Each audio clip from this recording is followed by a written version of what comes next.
मध्य प्रदेश के उज्जैन में 8 नवंबर सन 2000 में एक बिजनेस कारोबारी पिता और सरकारी टीचर मां के यहाँ किलकारियां गूंजी और जन्म हुआ एक ऐसे लड़के का जिसने कम उम्र में ही अपराध का हाथ थाम लिया।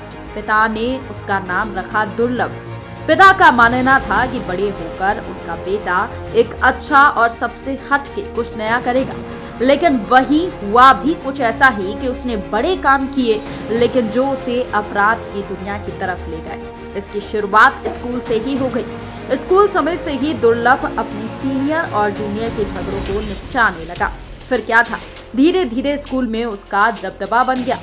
स्कूली दादा का खौफ इतना बढ़ गया कि उसकी उम्र के लड़के दुर्लभ को ही अपना रोल मॉडल मानने लगे।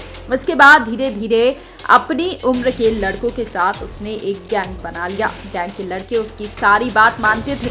जानकारी के मुताबिक दुर्लभ का नाम इतना था कि दूसरे शहर के लड़के भी उसकी गैंग में भर्ती के लिए उज्जैन अपना घर बार छोड़कर आने लगे थे। धीरे धीरे दुर्लभ का खौफ ज्यादातर शहरों में फैल चुका था।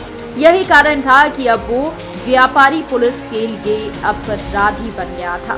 17 साल की उम्र तक पहुंचते पहुंचते उसके ऊपर तमाम आपराधिक मुकदमे दर्ज होने की शुरुआत हो चुकी थी, जिसमें फिरौती, जान से मारने की धमकी जैसे संगीन मुकदमे कई थानों में दर्ज हो चुके थे। महज 18 साल की उम्र तक पहुंचते ही उस पर 9 मुकदमे दर्ज हो चुके थे। ऐसा कहा जाता है कि दुर्लभ को उज्जैन का भाई बनाने में सोशल मीडिया का बहुत बड़ा हाथ था। उसने अपने फेसबुक अकाउंट की बायो में लिख रखा था कि वो एक बदमाश है, हत्यारा और अपराधी भी है। कोई सा भी विवाद हो, कैसा भी विवाद हो, तो उससे संपर्क करें। ऐसे तमाम पोस्ट के जरिए वो और उसकी गैंग के लोगों को धमकाने का काम करने लगे। लेकिन कहते हैं ना कि अपराध की दुनिया ज्यादा बड़ी नहीं होती है। जैसे उज्जैन पुलिस को इन पोस्ट के बारे में 27 अक्टूबर 2018 को पता चला, वैसे ही दुर्लभ और उसके गैंग के 23 लड़कों को गिरफ्तार कर लिया गया और जेल भेज दिया गया। ये पहली बार था जब दुर्लभ कश्यप को जेल हुई। दुर्लभ जब जेल में था तो उस वक्त उज्जैन के तत्कालीन एसपी सचिन अतुलकर ने उसको एक बात बोली थी, कश्यप तूने कम उम्र में ज्यादा दुश्मनी पाल ली है।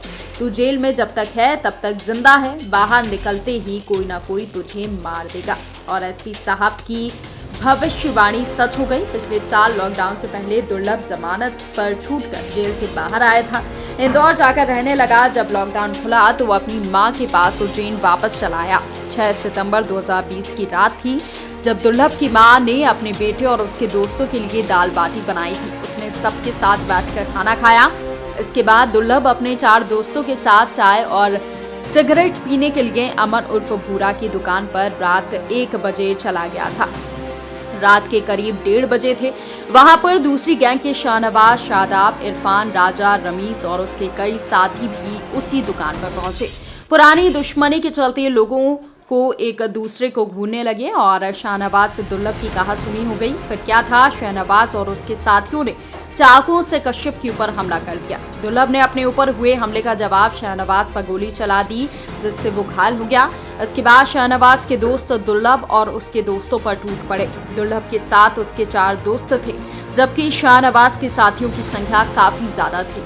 इन लोगों ने दुर्लभ पर चाकुओं से वार करना शुरू कर दिया। उसके दोस्त अपनी जान बचाकर भाग गए।